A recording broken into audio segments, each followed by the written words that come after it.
Los contenidos emitidos en este espacio no son responsabilidad de la emisora.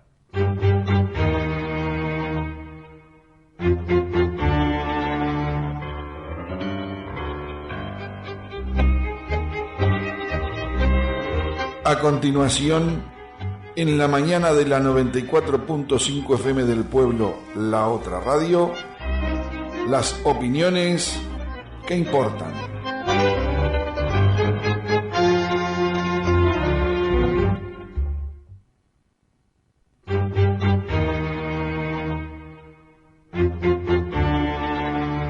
En las opiniones que importan, contamos con la presencia del doctor Rómulo Rodríguez Canzano.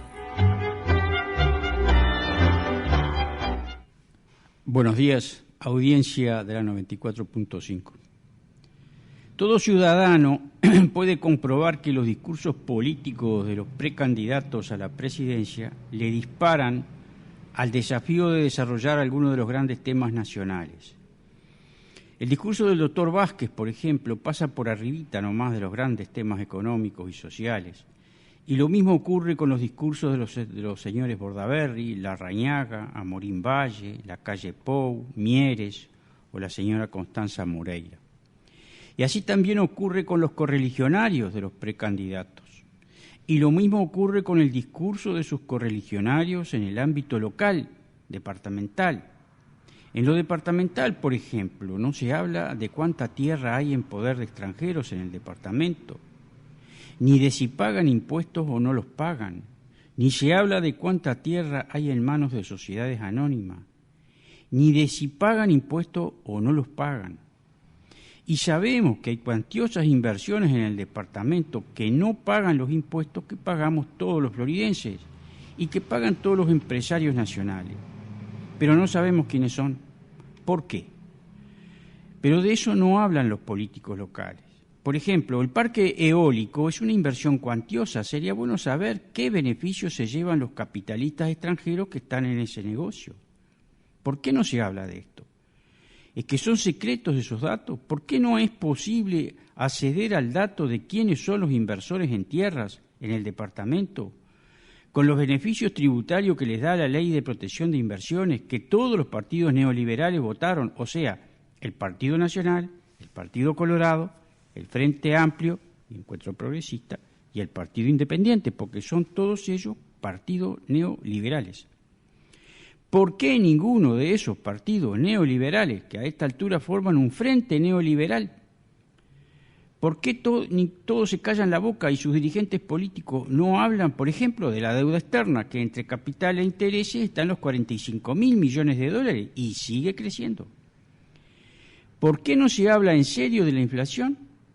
¿Será porque este frente de partidos neoliberales están de acuerdo en que la inflación no llegue al 10% porque eso complica las ganancias y los cálculos de la ganancia del gran capital? Sin embargo, el propio ministro de Economía, el señor Vergara, dice que la inflación es hoy por hoy el principal problema del país. ¿Y por qué no hablan del fracaso del atraso cambiario como mecanismo de contención de la inflación?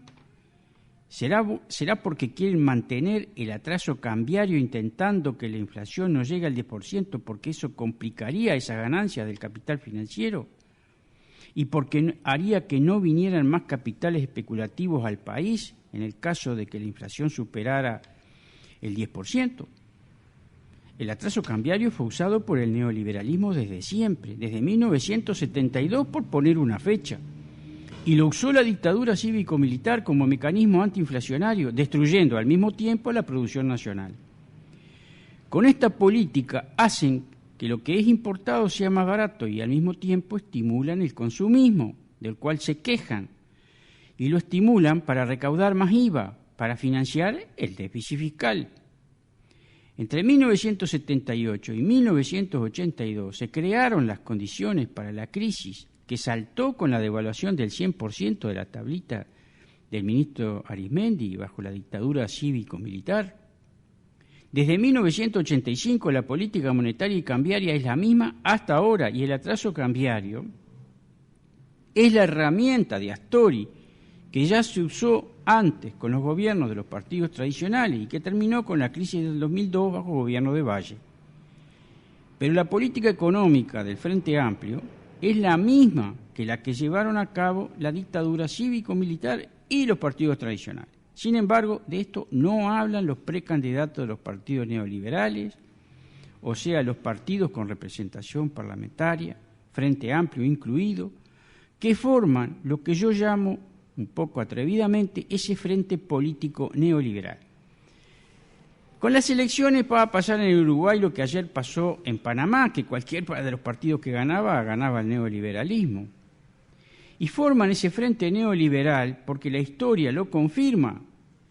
Observando los paquetes de leyes aprobadas según los dictados del Consenso de Washington y las orientaciones de los organismos financieros internacionales, o sea, del Banco Mundial, del BIRF, del BID, del Fondo Monetario Internacional, nosotros vemos todas esas leyes a lo largo de la historia y vemos que hay una unidad de pensamiento, de fondo, ¿no? Las cuestiones secundarias que a veces se pelean un poquito, pero de fondo en todo el contenido esencial de esas leyes. Vamos a pasar revista brevemente a esas leyes, en las que estos partidos han hecho acuerdo permanentemente, porque aunque algunas en el pasado el Frente Amplio decía que estaba en contra de ellas, cuando fue gobierno las mantuvo y realizó su política bajo esas leyes, sin modificarlas. Vamos a ver algunas, por ejemplo.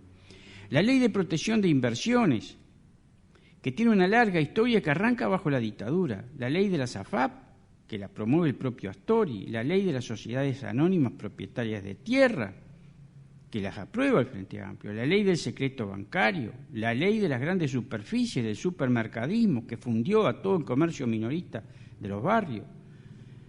La Ley de las Zonas Francas, contra las cuales estaba en contra Astori cuando se posaba de izquierdista y ahora las apoya.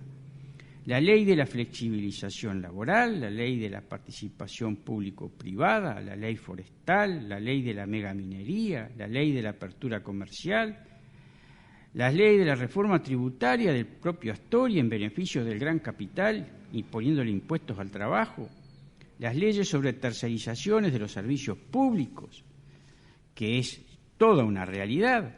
Y para no seguir con la lista, podríamos decir que la ley que terminó con la soberanía monetaria de 1974 que promovió el señor B. Villegas, no ha sido tocada por el gobierno del Frente Amplio. Ni tampoco ha hecho un real esfuerzo el Frente Amplio por terminar con la ley de caducidad. Entre tanto, el Frente Amplio y el Encuentro Progresista nos regaló la ley de la legalización del consumo de marihuana, que creo que mañana entra en vigencia, y la ley de la bancarización, que va a dar muchísimo que hablar, que es un buen regalo a la banca privada internacional. Desde hace varios días, entre tanto, el peso uruguayo se va devaluando y está en pizarra a 23,15 por dólar. Y el señor ministro de Economía acepta que este es ahora un tema serio para el país. Pero nadie habla de eso, nadie. La devaluación es en 4 meses alrededor del 18%, lo que hace más pobre a los más pobres, pero de eso tampoco hablan los políticos neoliberales. Hacemos un llamado de atención acerca de que se manejan indicadores que son los indicadores típicos de la escuela neoliberal. Usted los puede escuchar cuando escucha a cualquiera de esos representantes de los partidos neoliberales, nacionales o locales. La audiencia puede constatar a diario cómo hablan algunos del Producto Bruto Interno como equivalente a crecimiento, cuando eso es falso. El país, como país, no creció. Lo que crecieron fueron las ganancias de los poderosos. El Producto Bruto Interno crece porque es simplemente un número que señala el intercambio de bienes y servicios, pero no equivale a que esas ganancias se distribuyan entre el pueblo que trabaja. Eso es falso.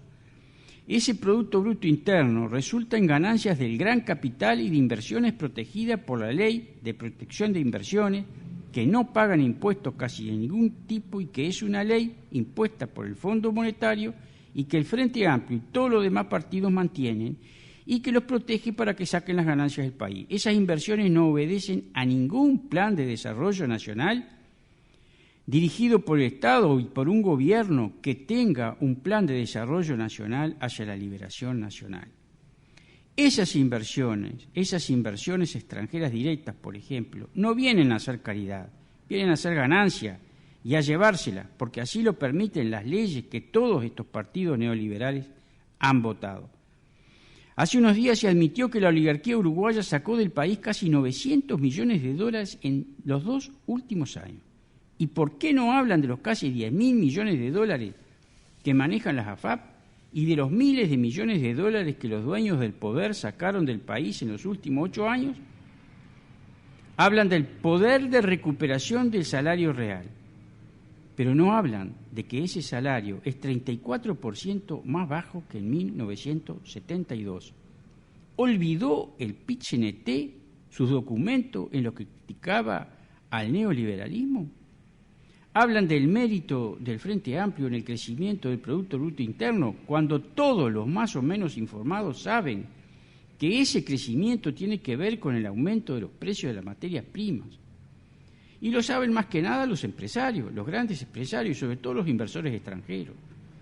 Hablan del cambio de la matriz productiva, ocultando que seguimos teniendo un modelo económico que es monoproductor de materias primas, agroexportador, y es un modelo además excluyente. No exportamos productos manufacturados, exportamos troncos a las zonas francas, y exportamos granos, y exportamos carne. Cambiamos algunos rubros, pero no dejamos de ser un país monoproductor neocolonial. Y ocultan que esas materias primas se producen en su mayor parte sobre tierras de las que se apropió el capital extranjero, y que esos capitales hacen con la tierra lo que quieren. Y todos se callan que esos negocios significan que el 42% de la tierra nacional está en manos privadas, a las que la nación y el pueblo no les importan, a esos dueños de esas tierras no le importan un comino lo que pasa con el pueblo y lo que le va a pasar a la nación.